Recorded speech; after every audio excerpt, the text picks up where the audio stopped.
Retour sur une présence attendue hier à Montréal de Massive Attack. Plus de 7200 spectateurs qui étaient réunis pour entendre Massive Attack. Et si vous n'êtes pas vraiment familier avec leur univers, bien, Massive Attack, c'est un groupe britannique qui est vraiment précurseur dans la musique trip-hop. C'est eux qui ont lancé ça et qui ont rendu ça accessible au grand public. Et Massive Attack, ça faisait très longtemps qu'ils étaient attendus à Montréal parce que depuis 9 ans, on les avait pas vus sur scène. Ils devaient venir au printemps dernier à la Place des Arts. Finalement, ils ont été contraints d'annuler leur présence. Donc, hier, les spectateurs qui étaient vraiment heureux de les voir finalement avec leur musique. Il y a quelque chose d'hypnotisant, il y a quelque chose qui nous enivre complètement avec leur projection vidéo sur la scène qui nous transporte dans un univers où on va ailleurs complètement. Et ce spectacle-là avait quelque chose d'iconique également parce que les pièces qui étaient jouées, c'était celles de leur album culte de 1998, leur 3e album, Mezzanine. Et ils ont surpris aussi en faisant une reprise d'une pièce de Velvet Underground pour ouvrir le spectacle, aussi une reprise de The Cure, en plus de jouer, bien sûr, leur classique à eux. Oui. Sam Smith qui a fait une annonce qui va faire, je pense, jaser, discuter en tout cas. J'ai vraiment l'impression que ce que tu décris là, c'est exactement ça qui nous attend. Sam Smith, qui a pris d'assaut son compte Twitter pour expliquer qu'il nous avait annoncé dernièrement qu'il se considérait comme une personne non-binaire, c'est-à-dire pas un homme, pas une femme, pas de genre sexué déterminé. Donc, Sam Smith qui veut maintenant qu'on utilise les pronoms il, en fait, en anglais, c'est they et them, donc il au pluriel et eux pour parler de lui.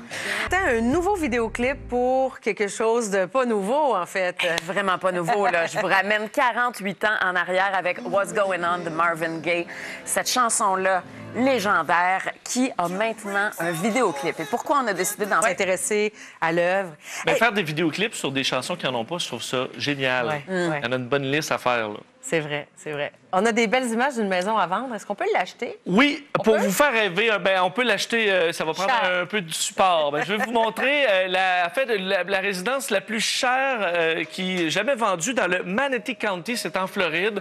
Je vous la montre parce que c'est devenu quand même viral, les images de cette méga villa de style italienne, donc à 12 millions de dollars. C'est drôle parce qu'hier, je vous montrais un condo à New York, 29 millions, mais on comprend que là, c'est plus...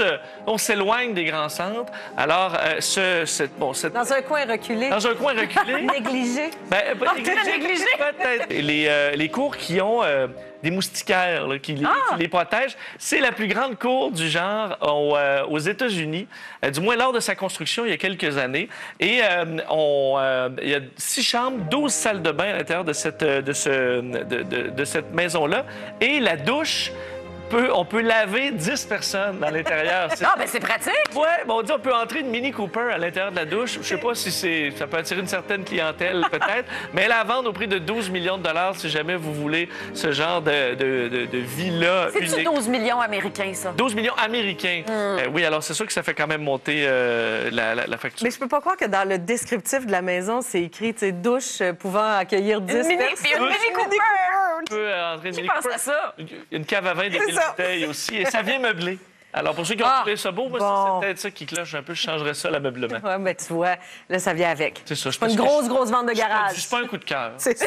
Souffle pas de bord. C'est exactement. Contiens-toi. La prochaine. Un très beau film d'animation. Oui, absolument. Je vais vous montrer le travail d'une équipe française qui s'appelle les Studios Bloom. Ils ont eu l'an dernier une nomination aux Oscars pour une de leurs très courts métrages d'animation.